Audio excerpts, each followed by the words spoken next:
మరి సహజీవనం చేసే యొక్క పట్టణం ఇది. ఎటువంటి తారతమ్యాలు కానీ మత కలహాలకు కానీ ఇతర అసాంఘిక కార్యక్రమాలకు ఇక్కడ స్థానమే లేదు, తావు లేదు.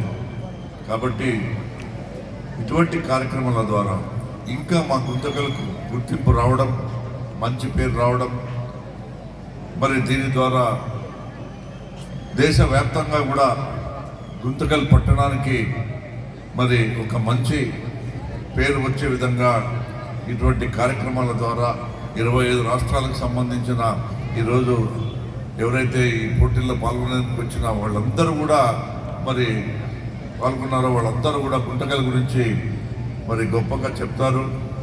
కాబట్టి ఈ రకంగా గుంతకల్ పట్టణానికి ఎంతో మంచి పేరు వచ్చేందుకు అవకాశం ఉంది.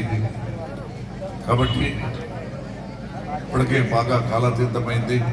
ఇంకా చాలామంది వక్తలు ఉన్నారు, వాళ్ళు కూడా మాట్లాడాల్సి ఉంది. కాబట్టి ఈ అవకాశం కల్పించిన ఎస్ఎస్ఎఫ్ నేషనల్ సాహిత్యోత్సవ్ కమిటీ వారికి మరోసారి పేరున వాళ్ళకి నా యొక్క ధన్యవాదాలు తెలియజేసుకుంటూ విరమించుకుంటున్నాను. Thank you very much.